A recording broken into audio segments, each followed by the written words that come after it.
जय श्री श्याम दोस्तों, कैसे हैं आप सब।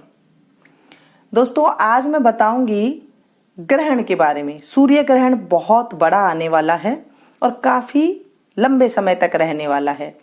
गर्भिणी स्त्री को कैसे रहना चाहिए, गर्भिणी स्त्री के साथ साथ हमें आम लोगों को भी सावधानी रखनी चाहिए। देखिए, ये अंधविश्वास नहीं है। अगर आप नहीं मानते हैं कोई बात नहीं, लेकिन ग्रंथ खोल के देखेंगे, आप अपने बड़े बूढ़ों से पूछेंगे तो ये वाली बात आपको 90% सही नजर आएगी, क्योंकि पहले के लोग जो ये चीज अपना चुके हैं उनको सारी बातों का ज्ञान है। आप नहीं मानते हैं कोई बात नहीं, लेकिन फिर भी मानने में क्या जाता है।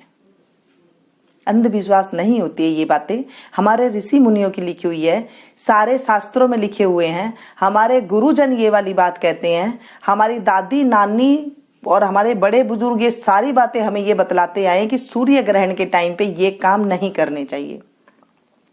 ये आंखों देखी बात है। अगर आप कान को भी खुजाते हैं ना तो आपके बेबी के कान के पीछे निशान आ जाएगा, इतनी इसके अंदर है। अगर सूर्य ग्रहण की छाया भी लग जाती है तो पैरों की उंगलियां ऊंची नीची हो जाती है। ये मैंने अपनी आंखों से देखा हुआ है। तो ये बात देखिए कितनी ज्यादा है। पैरों पे, पेट पे हाथ फेर लेते हैं तो उंगली के निशान आ जाते हैं, बहुत कुछ हो जाता है। चाकू से काटते हैं तो होठ वगैरह कटे हुए के निशान आ जाते हैं।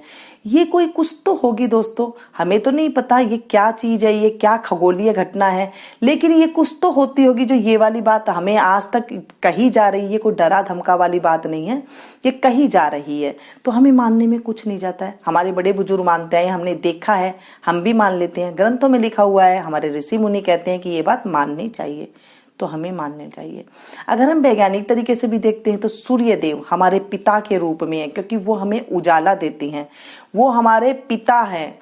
पिता को जब राहु ग्रसित करता है तो उसे कष्ट होता है, यानी कि पिता बीमार अवस्था में होता है, पिता को उस टाइम पे जख्म होते हैं। तो जब हम पाठ पूजा करते हैं तो वो क्या होता है, उनको वहां पर शांति मिलती है। अब आप लगा लीजिए कि आपके कोई घर के मेंबर बीमार हैं और आप उस टाइम पे कुछ पूजा पाठ कर रहे हैं तो उनको आराम मिलता है। जब आप कुछ अपने इष्ट देव को ध्यान करते हैं तो उन्हें आराम मिलता है। और जब आप उस टाइम पे उछल कूद करेंगे, खाया पिया करेंगे, तो वो पिता आपको क्या देगा, जो आपके रिश्तेदार है वो आपको क्या देगा, दंडी देगा ना। तो ऐसे ही हमारे सूर्यदेव हम सबके पिता हैं। जब हम उनकी रक्षा, उनके लिए जब हम प्रार्थना करते हैं या फिर हमारे मंत्रों का जाप करते हैं तो हमारे मंत्र भी सिद्ध हो जाते हैं।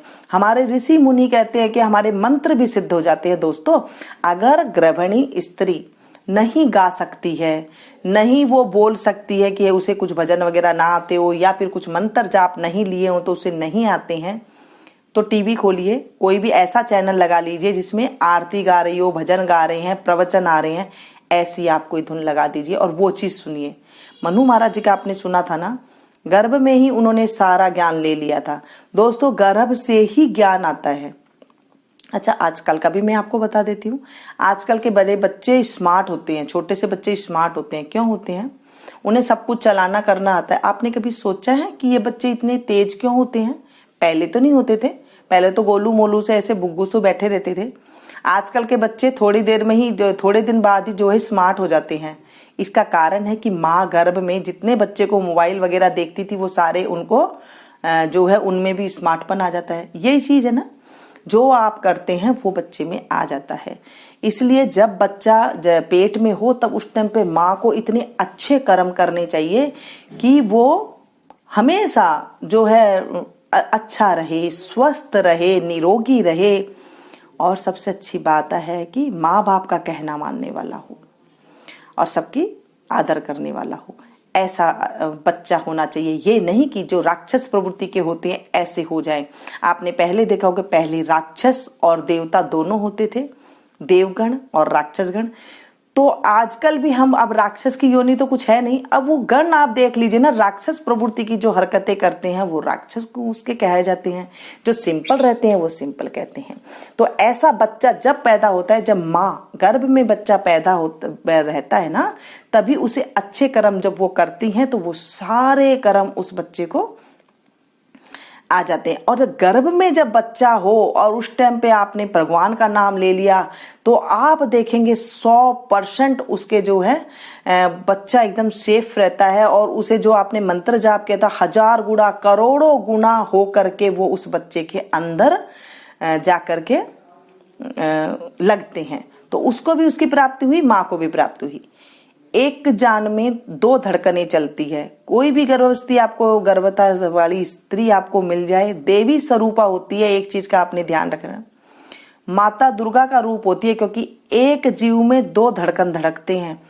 जब हम थे या हम जैसे और लेडीजों को हम देखते हैं, तो जब कुछ खाने का मन करता था तो लोग आसपास के भी पूछते थे तुझे कुछ खाने का मन कर रहा है, कुछ मंगा दूं। मतलब इतनी इसकी पुण्य होती है। तो आप ये देखिए कि जब आप किसी स्त्री को देखें तो उसे ये सोचे कि ये तो माता स्वरूप है, उसका आदर करें। उस टाइम पे जब किसी हम करते हैं तो एक अदृश्य आत्मा की हम सेवा कर देते हैं, जो हमें दिखाई नहीं दे रही है, उसके पेट में है, तो हमें कितना पुण्य की प्राप्ति होती है। अभी अब देखिए, जब ग्रहण काल पड़ता है तो एक हम जब वो माँ इतना करती है तो अंदर गर्भस्थ जो शिशु है उसकी भी रक्षा होती है, क्योंकि बातों बातों में बात आगे भी चली जाती है और मुझे पता भी नहीं लगता मैं कितनी आगे बातें फिर आगे हो जाती है। गर्भिणी स्त्री को देखिए, अगर बाथरूम वगैरह आता है, क्योंकि इतने लंबे टाइम तक है तो वो जो है इतनी देर तक तो वो बैठी भी नहीं रह सकती। आम आदमी को भी आ जाता है ना टॉयलेट वगैरह। तो आप क्या करें, नाड़ा ना बांधे, कोई ऐसा कपड़ा पहन ले जो कि आप सुविधा से रहे। नाड़ा नहीं बांधिएगा, नाड़ा बांधने से पेट पे निशान आएगा तो कहीं पर भी मर्जी कट लग सकता है बच्चे को। ऐसा हमारे ग्रंथों में और बड़े बूढ़े कहते हैं। मैं नहीं कह रही हूं, ये मैं अपने बड़े बुजुर्ग की बानी कह रही हूँ और मेरी जुबानी है, ये मैं नहीं कह रही हूँ। हमारे ऋषि मुनि ये वाली बात कहते थे, वो मैं आपके साथ शेयर करती हूँ ताकि आजकल के जनरेशन को भी ये बात का पता लगे। नाड़ा नहीं बांधना चाहिए। और क्या नहीं करना चाहिए, जब आप बाथरूम में जाए तो कुंडी ना लगाए। जैसे मैंने कल बताया था सूर्यगढ़ में कि वो बाथरूम में जाए तो बाहर एक किसी को खड़ा करके जाए बाथरूम के पास, गेट के पास, लेकिन आप कुंडी ना लगाएं। अंदर जो चिटकनी लगाते हैं ना वो ना लगाएं। चिटकनी लगाने से भी बच्चे को कहीं निशान आ जाता है, ऐसे कहते हैं, कहीं कट का निशान आ जाता है। बहुत सेफ तरीके से रहते हैं। जब ग्रहण काल पड़ता है तो उसका पुण्य भी बहुत मिलता है। जब आप पुण्य करेंगे तो आपका पुण्य आपके बच्चे को भी मिलता है, आपको भी मिलता है, बहुत पुण्य मिलता है। जब ग्रहण काल आते हैं, बड़े बड़े ऋषि मुनि इसमें जाप करते हैं, तप करते हैं, ध्यान करते हैं, तो आप सोच लीजिए उसका कितना पुण्य मिलता है। क्योंकि आजकल की जनरेशन पढ़ी लिखी होती, इन बातों को अंधविश्वास कह देते हैं। लेकिन दोस्तों, मैं कभी भी आपको अंधविश्वास वाली बातें नहीं बताऊंगी, क्योंकि आप मेरी फैमिली हैं और आप अपना नेट खर्च करती हैं, आप अपना कीमती टाइम मुझे देती हैं। तो मैं नहीं चाहती कि आप लोगों के साथ मैं कोई ऐसी वैसी बातें करूं जो मन गढ़ंत बातें हैं या फिर सुनी सुनाई बातें हैं। जो चीज हमारे बड़े बुजुर्ग ऋषि मुनि कहते हैं, जो हमने अपनाई हुई है, वो सारी बातें मैं आपके साथ शेयर करती, ताकि नए बच्चे हैं, अगर आपके पास सासू माँ है, कोई माँ है, तो उनसे आप पूछें मुझे क्या करना चाहिए। अगर वो बताती हैं तो ठीक है, तो आप वैसे ही करें। अगर आपके पास सासू माँ वगैरह नहीं है, आप अकेली रहती हैं, अगर आपको कुछ पता नहीं है, तो आप ये चीजें अपना सकते हैं। मन हो तो आप अपना ले, बहुत अच्छी बात है, क्या जाता है अपनाने में। थोड़ी बहुत तो सावधानी रखनी है, 3-4 घंटे के लिए, क्या जाता है। आप भी सेफ रहेंगे, बच्चा भी सेफ रहेगा।